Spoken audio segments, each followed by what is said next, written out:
Boa tarde, tudo bem? Eu sou Rafael Pasquarelli e juntamente com Felipe Ferreira apresentamos aqui na BMC News o programa Você com Dinheiro. Felipe, tudo bem com você? Tudo bem, Rafael. Muito boa tarde, é um prazer dividir aqui a bancada com você novamente e hoje com um tema que eu acho que vai deixar o pessoal alvoroçado. Seria estratégias com ações. Exatamente. Ô Felipe, mas só tenta me explicar uma coisa. A gente está vendo aqui que a Bolsa estava caindo 3%. É porque o Brasil perdeu na Copa, lá na sexta? Eu tenho certeza que sim. Eu acho que o pessoal ficou muito impressionado com a habilidade do Modric e por conta disso está buscando investimentos no leste europeu. Exato. Aí vendeu Bolsa Brasileira para comprar lá naquela região da antiga Iugoslávia. Exatamente, especialmente o pessoal de Luxemburgo, que a gente sabe que opera bastante mercado de ações globais. E isso também é por conta da derrota do Brasil que o dólar estava subindo também. Exatamente, quando tem esse fluxo negativo de dinheiro estrangeiro, o dólar sobe, não é verdade?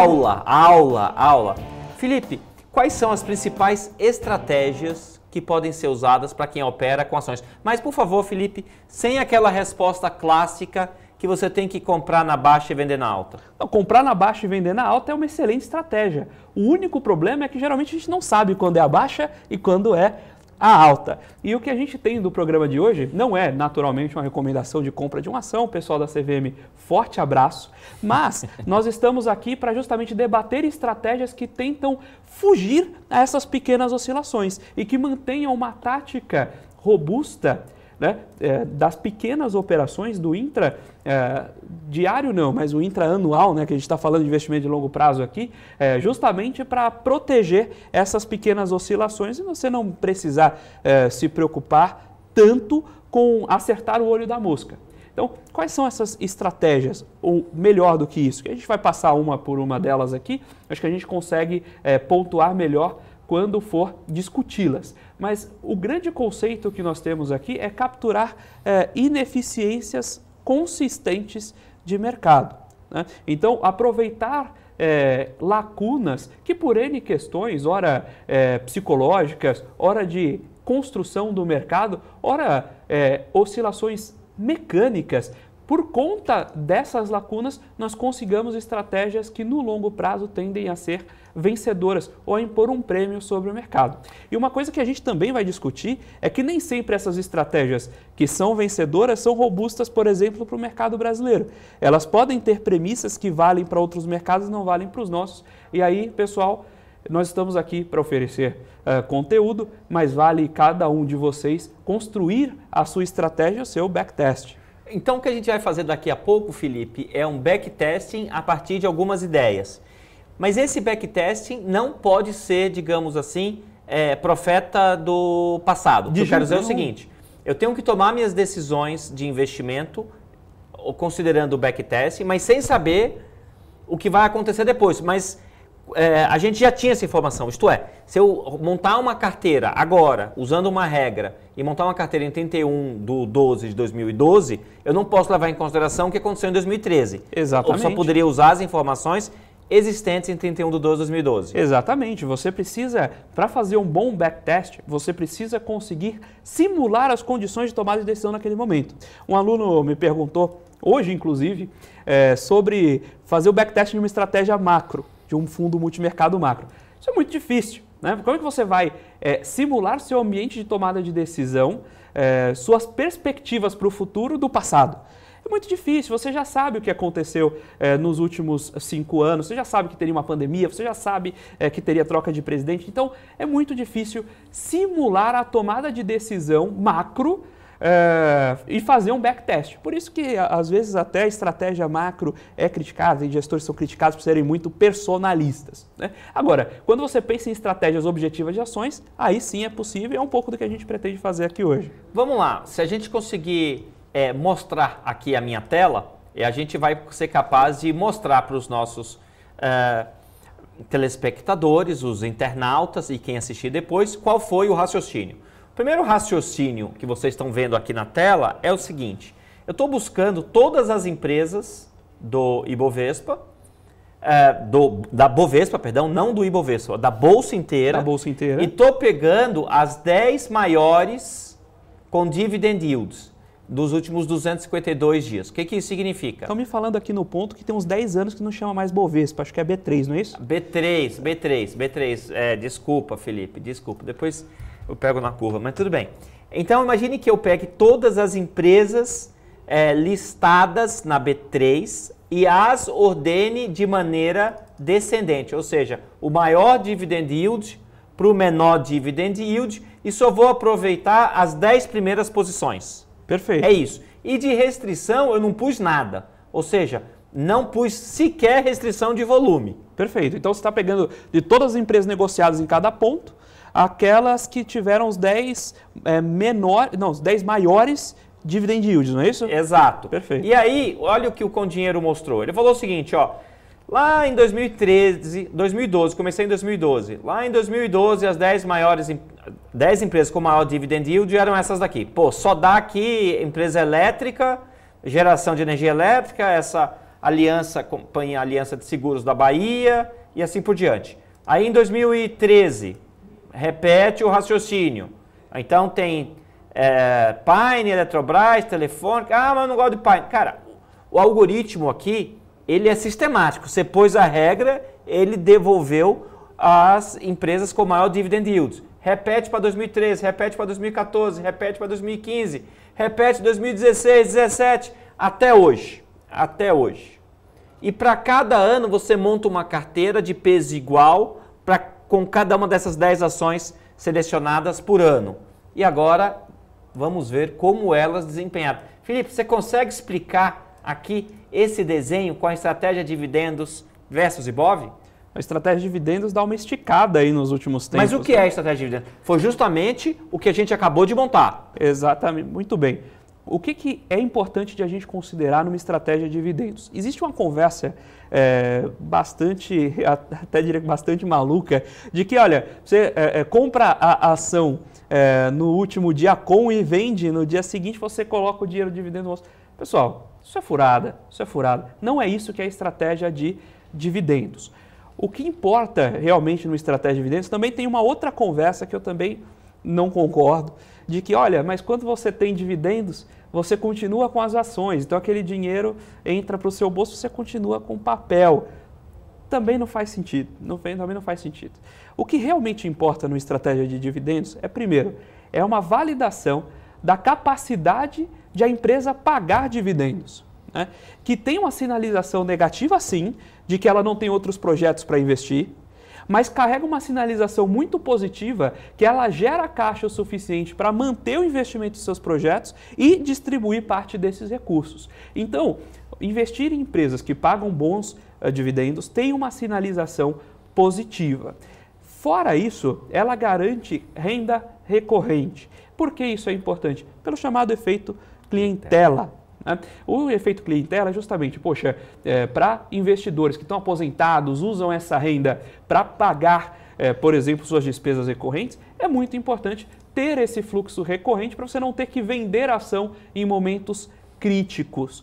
E daí você cria um terceiro efeito, que é a compra mecânica dos papéis quando eles estão na baixa e uma compra menor quando eles estão na alta. Pense o seguinte, se você recebe o mesmo valor de dividendos todos os meses ao longo de vários anos, veja bem, se você pega esse dinheiro do dividendo e reinveste na ação, perceba que mecanicamente você está comprando mais quando ela está barata e comprando menos quando ela está cara. Isso diminui, por exemplo, o efeito de oscilação dos papéis. Quando você monta um índice de dividendos, ele tende a ser um pouco menos volátil que o índice geral, ao mesmo tempo que ele te protege contra a sua própria irracionalidade. Então essas são as vantagens reais de uma estratégia de dividendo. Não caia naquela conversa de que, olha, você vai ganhar dinheiro a mais. Não caia naquela conversa de que, olha, se você não investe em dividendos, o dinheiro some quando você vende os papéis. Isso tudo é falacioso. Agora, existem sim critérios objetivos pelos quais gestores pelo mundo afora investem nesse tipo de estratégia. Existem benefícios e aí você pode ponderar utilizá-los ou não. E na sua simulação aí, Rafael, como é que ficou aí esse descolamento entre Ibov e dividendos?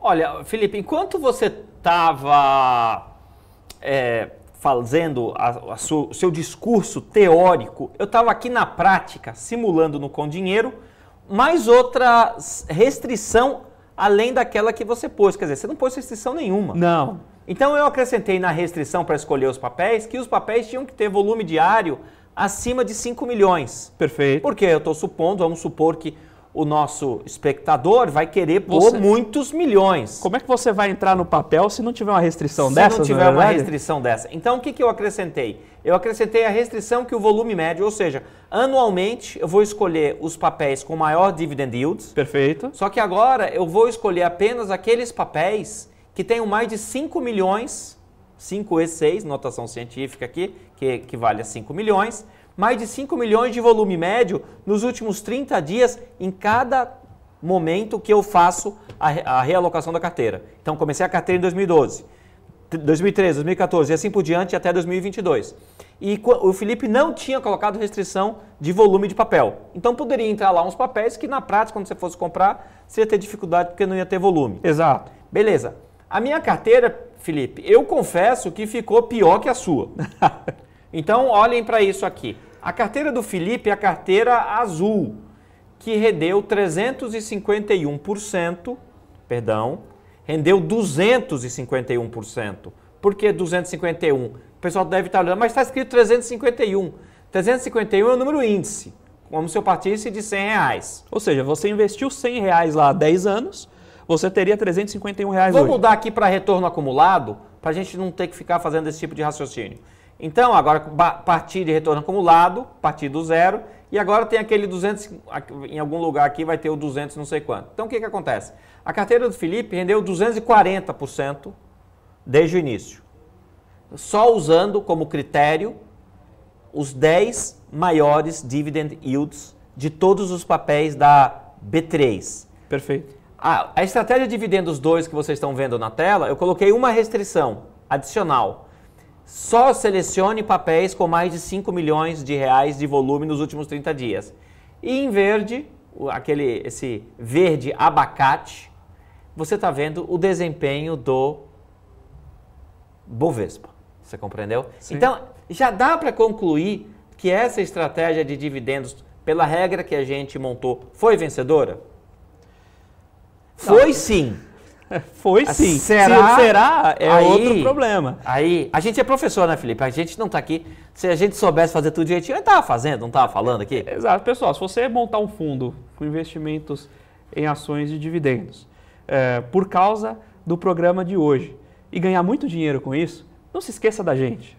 Não se esqueça da gente. Mas e se der errado, a gente não tem nada a ver com isso, exatamente. Tá legal? Porque aqui a gente só criou a regra, e a regra, só para vocês perceberem, a gente consegue dizer o seguinte, ó, eu quero repetir 10 anos para trás. Então, começo 2022 e vou retroagindo por 10 anos, deslocando a data de análise de 12 em 12 meses. Então, por exemplo, a primeira data é 9/12. Repito o raciocínio em 9/12 de 2021. 9/12 de 2020, 9/12 de 2019. Tudo automaticamente. Para quê? A gente está querendo validar a tese. Você acha, Felipe, que o pessoal que mexe em fundo sistemático usa, se não com dinheiro, alguma coisa parecida com esse tipo de sistema que a gente está usando? Não, sem dúvidas. Uma coisa que a gente estava conversando no bastidor, não dessa semana passada, justamente que a diferença entre o senso comum e a ciência, né, é justamente que você não busca validar a sua tese, né? Você busca derrubá-la e ver se ela é robusta aos testes que você faz. E o que a gente está fazendo aqui é justamente isso. Então você tenta de maneira cega, ver se um período funcionou, depois você tenta ver se funciona em outros períodos recorrentemente, para ver se ela fica robusta. Ô Felipe, você quando montou esse link aqui para mim, que você mandou para mim, quem montou isso aqui foi o Felipe, não foi eu, você lembrou de não considerar balanços que foram publicados depois da data da análise? Não, aí eu estou considerando sempre o balanço mais recente em cada data. O balanço mais recente em cada data. Exato, então dia 2 de janeiro, você está olhando o balanço de 31/12, o que não é perfeito, né? Porque o correto seria você, de fato, considerar apenas as informações disponíveis na época. Dá para fazer isso com dinheiro também, mas eu fui para um caminho mais simples. Mas, ou seja, aqui tem um pouquinho do profeta do passado. Um pouquinho, mas é um pouquinho só. Só um pouquinho. Perdoável, é perdoável. Perdoável. Olha, na minha prova ia tirar uns 4, hein? Mas tudo bem, dessa vez passou. Felizmente não caiu essa questão porque eu fiz sua prova. Felizmente não caiu essa questão. E me fala outra coisa, qual outro tipo de desenho você montou para a gente testar de forma sistemática? Tem uma outra estratégia que o pessoal que está aí nos comentários, inclusive, se vocês puderem comentar, se vocês conhecem as estratégias, já utilizaram, gostam ou não gostam, seu comentário é sempre super muito bem-vindo. Mas eu acho que o pessoal conhece bem, a estratégia de value investing, que é encontrar empresas que são consideradas então, pegar o do Felipe baratas. Aqui. Cadê aqui a outra? Então, é a do barato, é o 2 aqui, certo? Exatamente. É o 2, é o value. Vamos lá aqui. Estratégias em... Tá rodando aqui. Na verdade, eu tinha te passado estratégia de qualidade e estratégia de valor. Vê qual você puxou aí.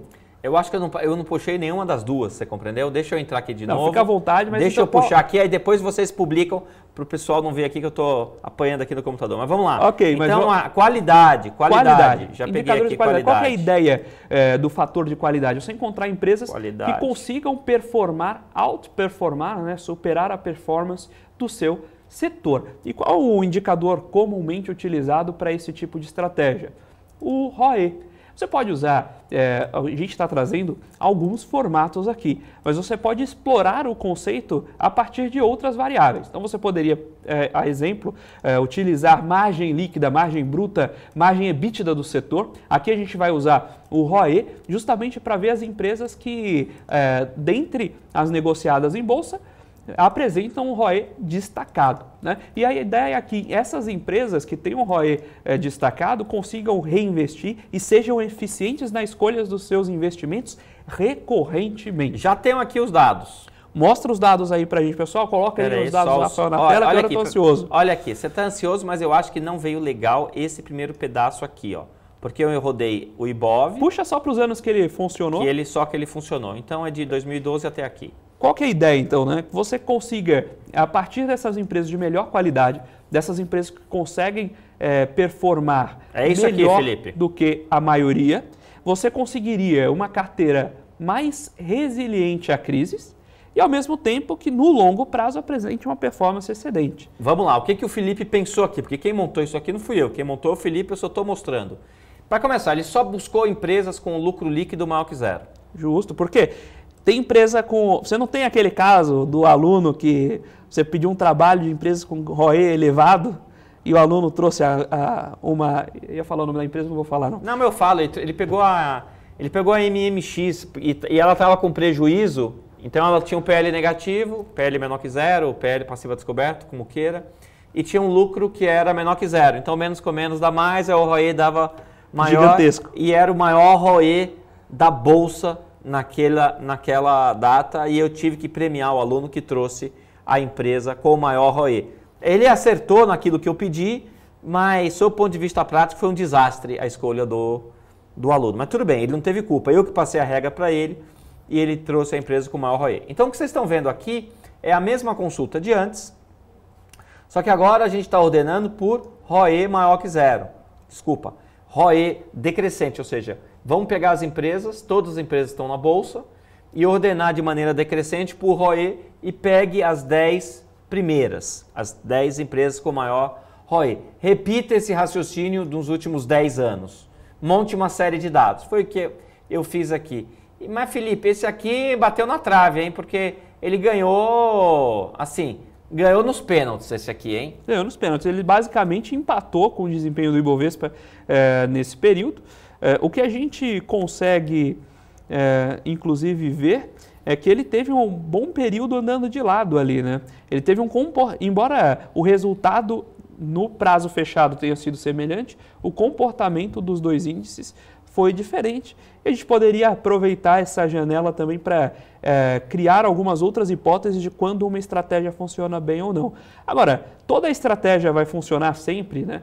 Não, até porque se fosse assim, não existiria caçador de alfa, você simplesmente aplica uma estratégia e fica, né? O que de fato a gente tem são hipóteses que funcionam e algumas delas funcionam ou por um período específico ou em uma situação específica. Eu acho que você tem também, mas você pode até aproveitar sua tela atual com o dinheiro, a gente tem os índices da B3 também, e você pode colocar IBOV contra Small Caps.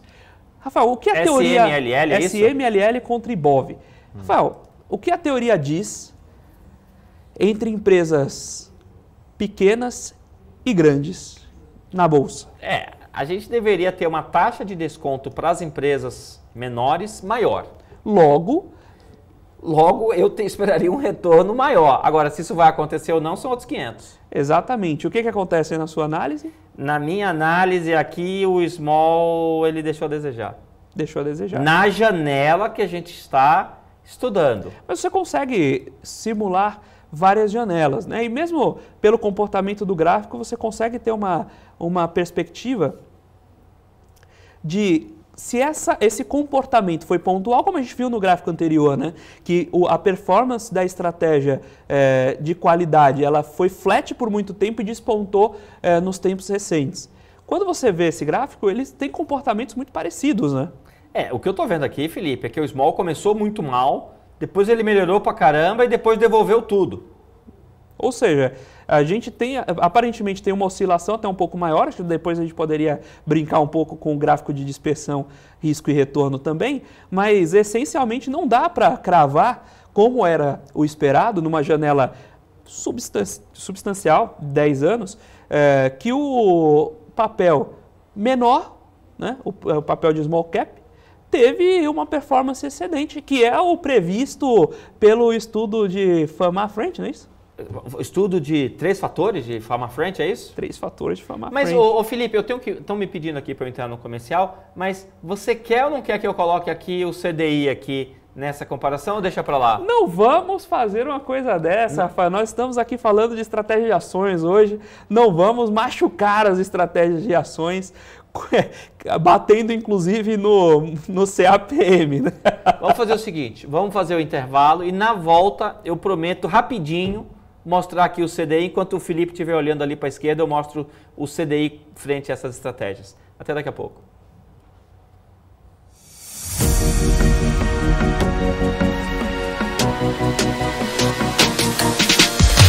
BMC News, informação que gera valor.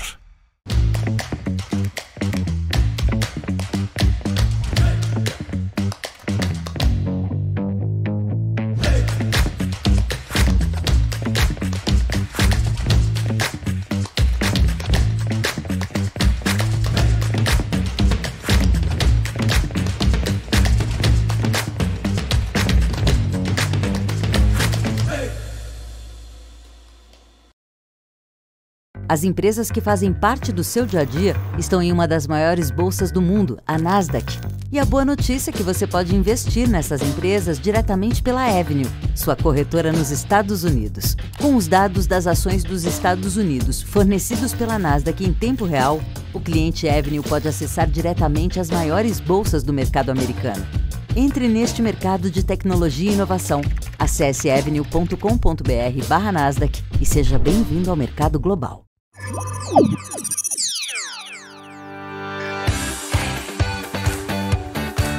Aqui você pode negociar índices como DAX, Nasdaq e S&P 500 e commodities como soja, cobre, petróleo e café.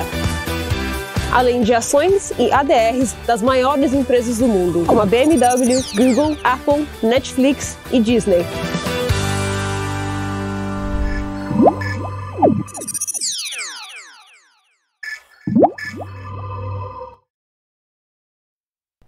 Estamos de volta aqui no programa da BMC News, o programa Você com Dinheiro, e eu estou tendo aqui um bate-papo, como de costume, com o Felipe Ferreira, meu companheiro de bancada de longa data. Longa data quanto tempo, Felipe? Que a gente se conhece por motivos aleatórios. Acadêmicos? Não tão aleatórios, acadêmicos, né? Exatamente. A gente se conhece pelo menos uns 12, 13 anos. 12, 13 anos. Tem 10 anos que a gente trabalha junto. Exato. E aí o Felipe está aqui como colega de bancada, e ele que preparou esses estudos, não fui eu estou apenas apresentando. E um estudo que ele fez aqui, interessantíssimo, é usando Factor Investing, que também é um dos métodos quantitativos que você usa para escolher ações sem o dedo do gestor, no seguinte sentido: imagina você ter um fundo de ações que o gestor escolhe as ações por aquilo que ele acha. Então, se hoje ele não acordou bem, isso vai impactar a decisão dele. Outro dia ele está muito feliz, também vai impactar a decisão dele. O que a gente está montando é como escolher ações a partir de regras. E a partir dessas regras, o próprio computador, o próprio sistema, escolhe os papéis, monta a carteira e você consegue fazer o backtest. E uma das vantagens é justamente você conseguir replicar a estratégia. É diferente, você não consegue replicar a sua estratégia de opinião do dia, né? Mas você consegue replicar essas estratégias com travas quantitativas. E a gente está fazendo aqui um backtesting de 10 anos. E vamos ver quais foram os filtros que o Dr. Felipe montou. Felipe, eu estou olhando aqui que você diz, só me traga empresas com lucro maior que zero. Certo. Tá bom, eu não sei porque que você pôs que o preço é maior que zero. Ah, é só para dizer que tem preço. Exato, olha só. É só para dizer que tem preço. Ah, entendi. Porque no dia eu vou escolher um papel que ele não tem preço, provavelmente não tem liquidez, então com isso você deu essa... Agora você acha que eu pensei nisso de primeiro ou você acha que eu tentei sem o filtro e não deu certo? Provavelmente você fez sem esse preço maior que zero e aí você deve ter encontrado ativos não investíveis. Aí falou, aí eu preciso mudar. Pessoal, isso aqui é igual aquele bolo que aquela avó do seu amigo faz.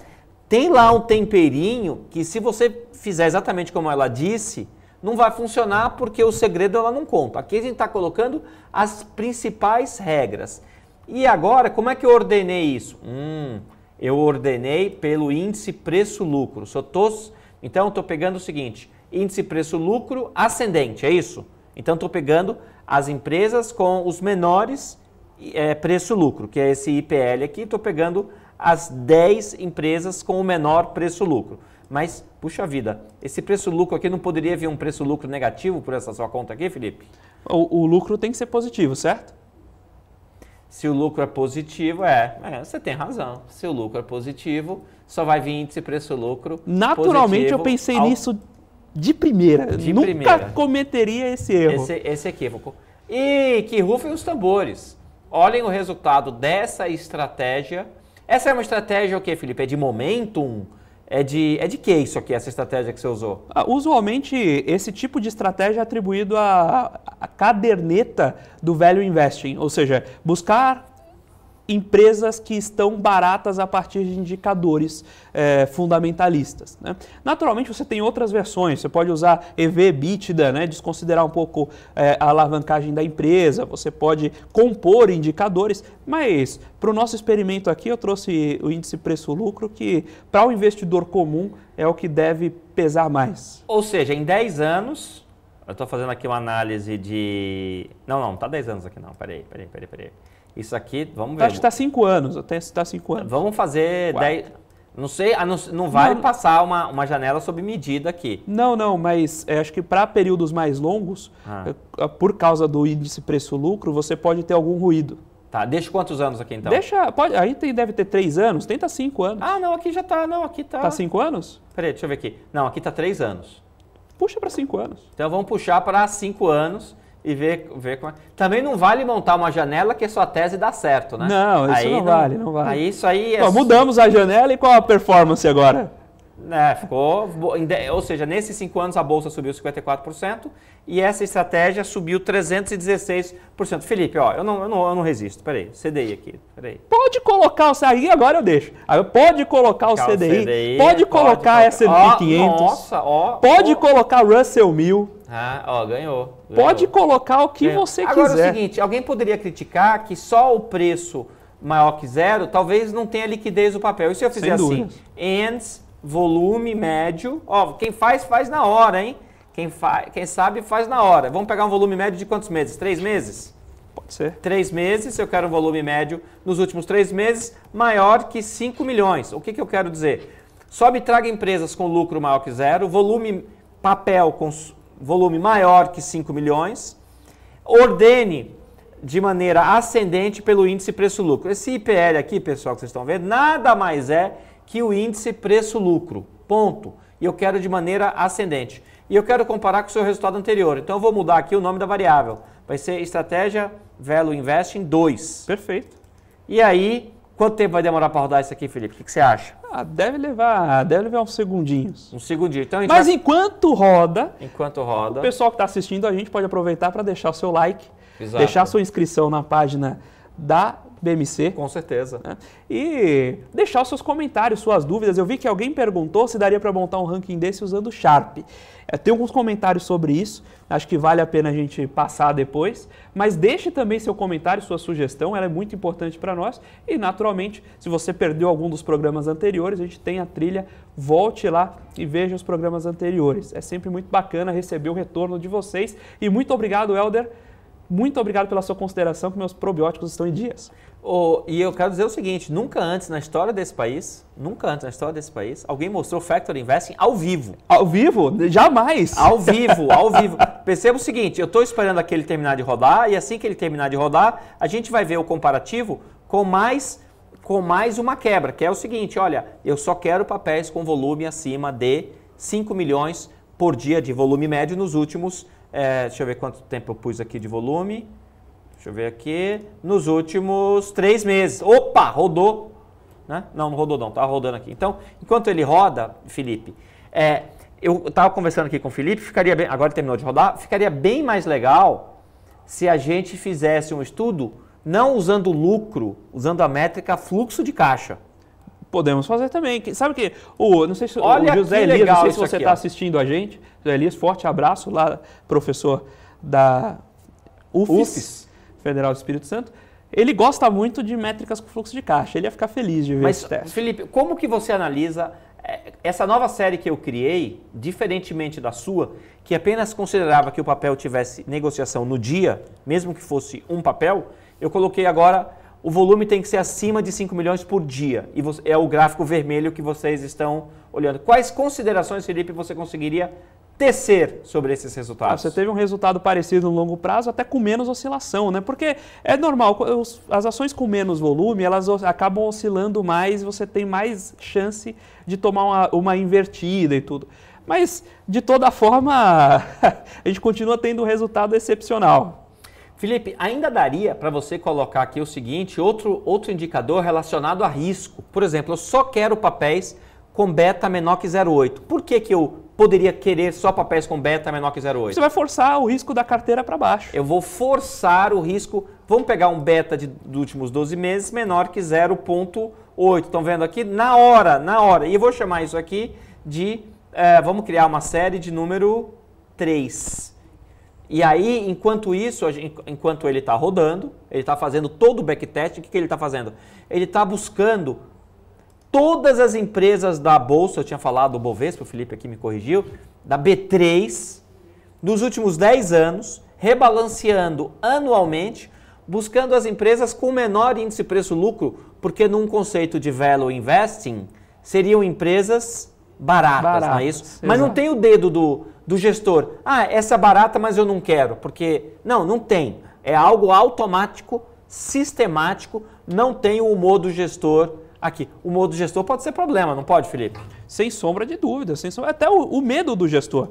Uma vez um aluno meu fez uma estratégia backtesting que envolvia long and short. Em algum momento ele ficou vendido em bolsa e comprado em uma... Eu posso falar empresa, não tem problema. Em Gafisa. 100% da carteira em Gafisa. Você acha que um gestor, escolhendo o papel, teria coragem de fazer uma estratégia dessa? O cara tem que ser muito louco para fazer um negócio desse. Só que a estratégia dele dava uns 900% em 10 anos. Né? O problema é você ter coragem de colocar em prática. Ele sendo aluno, ele coloca um dinheiro de mentirinha lá e aí tudo bem. Vamos lá, vamos ver aqui se ele já rodou. Vamos ver agora, vai ser Estratégia Value Investing 3. Pessoal, só para vocês entenderem o que eu fiz. O que eu fiz aqui, o 3, eu vou até tirar o CDI aqui para não poluir. A Estratégia Value Investing 3, eu coloquei o critério das 10 empresas com o menor preço-lucro, ordenando de baixo para cima. Então, vai ter preço-lucro 2, depois preço-lucro 3 e assim por diante. As 10 empresas. Mas eu só quero empresas com beta como com beta menor que 0,8. Ou seja, imagine que o meu marca-passo, o meu coração não esteja tão bom ainda. Assim, quero dizer.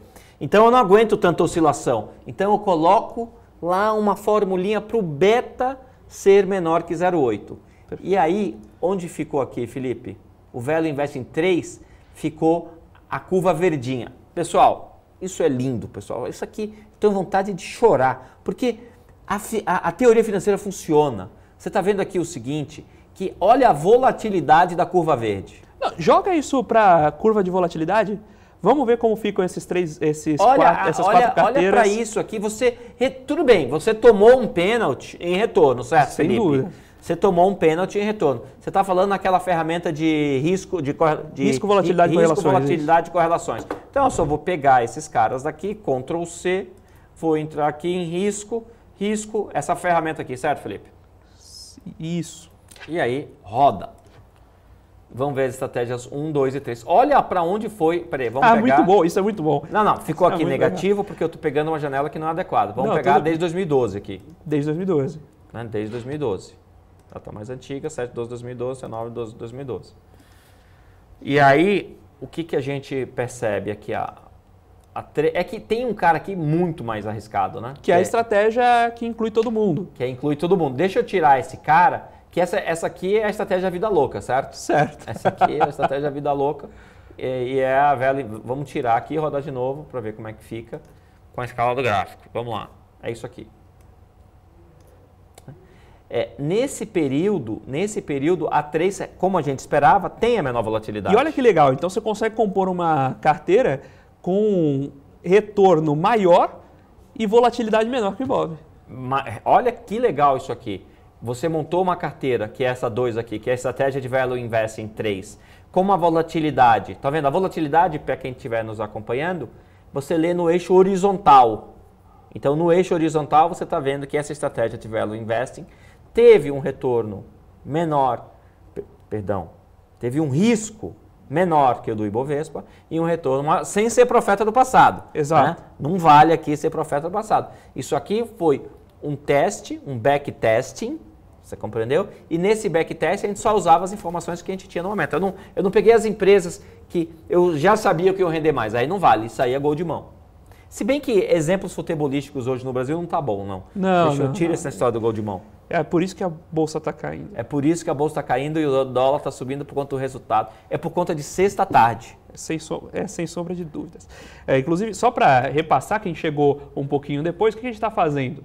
Moisés Santana trouxe ali, a gente está buscando estratégias de investimento em ações, estratégias consolidadas que passaram pela literatura acadêmica e nós construímos aqui ao vivo o backtesting dessas estratégias. Então nós vamos com dinheiro para justamente testar o histórico dessas estratégias, não sendo profetas do passado, como o Rafael colocou, mas retornando a cada ano. Em cada ano, se eu seguisse essa estratégia, como ficaria a minha carteira de investimentos ao longo do tempo? Né? Então a ideia aqui é justamente fazer esse teste quantitativo de teorias de estratégias de investimento em ações. Você já ouviu falar na fórmula mágica de Joel Greenblatt? Vamos fazer um intervalo. Enquanto estiver no intervalo, entra no Google, dá uma olhadinha na fórmula mágica do Joel Greenblatt. Greenblatt é G-R-E-E-N-B-L-A-T-T. Até daqui a pouco.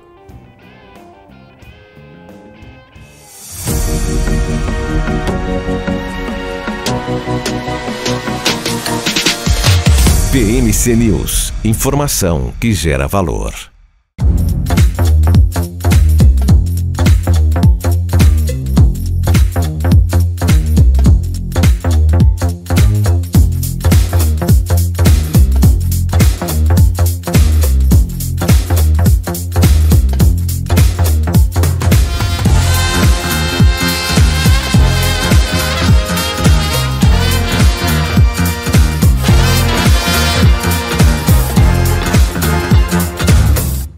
Você está cansado da mesmice? Negociando em plataformas com ferramentas desatualizadas? Falta variedade e funcionalidade?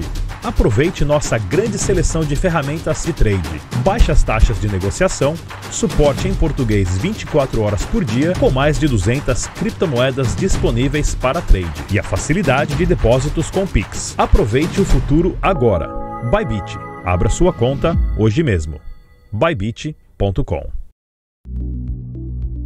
Fala time, tudo bem? Eu sou o Rafael Mazelli e eu apresento aqui o A Hora do Trader direto na BMC News. Com o apoio da Bybit, de segunda a sexta, a partir das 8 horas, eu falo tudo sobre o mercado de criptomoedas e também faço muita operação aqui. A gente analisa todo o cenário do mercado, analisa os gráficos e, é claro, não deixa nenhuma oportunidade para trás. Então, se você ainda não conhece a Hora do Trader, não esquece de me acompanhar aqui na BMC todos os dias, de segunda a sexta, a partir das 8 horas. Te vejo lá. Pessoal, estamos aqui de volta no programa Você com Dinheiro na BMC News e estamos discutindo Factor Investing. Factor Investing é uma das fronteiras do conhecimento em investimentos. Você pode ver que tem muitos fundos utilizando essa técnica, e eles, fundos multimercado ou fundos de ações, e que eles estão tendo um desempenho muito bom. E é algo que já existe nos mercados mais desenvolvidos há muito tempo. E é só agora no Brasil, poucos anos, esse tipo de técnica está sendo usada. Que me perdoem os gestores de fundos, mas se você também conseguiria montar esse tipo de estratégia. Eu, sinceramente, acho melhor você escolher um fundo que faça isso. Porque o fundo tem vantagens tributárias que você, montando uma carteira administrada, não terá. Mas, Felipe, você já está encontrando mais ou menos artigos acadêmicos brasileiros falando de Factor Investing? Brasileiros, aí eu tenho que levantar uma bola de que, infelizmente, a gente tem poucos artigos brasileiros na área de fundos de investimentos, nós temos poucos pesquisadores se dedicando a isso, mas o que a gente está vendo desde o começo dos anos 90, né? Acho que aquele artigo do Sharpe, que inclusive foi pelo qual ele ganhou o prêmio, não o que deu o nome ao indicador, né? Desde o começo dos anos 90 a gente tem visto a busca por padrões sistemáticos de performance, né? E hoje, este ano, inclusive, pela primeira vez no mercado americano, os fundos passivos superaram em alocação os fundos ativos. Mas Factor Investing não é fundo, não quer dizer que o fundo seja passivo, certo, Felipe? Aí a gente tem que criticar um pouco a definição do que é ativo e passivo. Por quê? O Factor Investing, querendo ou não, você aloca de maneira, entre aspas, passiva em uma determinada estratégia que não necessariamente é um índice. Então não seria necessariamente um ETF, mas você pode considerar sim que é uma estratégia não ativa. Você não é Alpha Hunter quando você está usando uma estratégia de Factor Investing. Entendi. Aliás, se um dia eu tivesse um fundo, que eu sou professor, nunca vou ter, eu gostaria desse nome, Alpha Hunter. Olha, pessoal, você está procurando um nome para um fundo que você vai montar, um fundo exclusivo seu, Alpha Hunter. Esse nome é bem legal. Falando em nome de fundo, Rafael, a gente não tinha aquela história de trazer um nome de fundo diferente a cada programa, não? Eu tenho um fundo aqui que o nome é curioso. Assim, não é engraçado, é só curioso. O nome do fundo é João de Barro Multimercado. João de Barro, já vi esse fundo. Vamos lá. E o seu, Felipe? Eu tenho um fundo aqui. Geralmente, quanto mais alto o número do CNPJ, isso não é uma regra precisa, mas quanto mais alto o número do CNPJ, mais novo ele é. E eu tenho um fundo aqui cujo CNPJ começa com 41. Então, me parece que é um fundo novo. Eu cheguei a ver a data de constituição dele. O nome dele é Fundo de Investimento em Cotas de Fundo de Investimento Multimercado Croácia. Croácia, não, Felipe. Eu espero que esse fundo não tenha sido criado hoje, você entendeu? Entendi, Felipe, entendi. Pessoal, hoje nós encerramos por aqui o nosso programa Você com Dinheiro. Falamos de Factor Investing. Felipe, eu acho que daria para a gente falar um pouco mais sobre esse tema amanhã. O que você acha? Eu acho que sim. A gente pode conversar um pouco mais sobre isso, mas o importante é que vocês tenham gostado, vocês participem conosco, tragam suas sugestões, tragam suas considerações e deixem naturalmente seu like e sua inscrição no canal da BMC News. Pessoal, foi um prazer estar aqui com vocês hoje. Até amanhã no programa, com o programa Você com Dinheiro aqui na BMC News. Até amanhã. Até.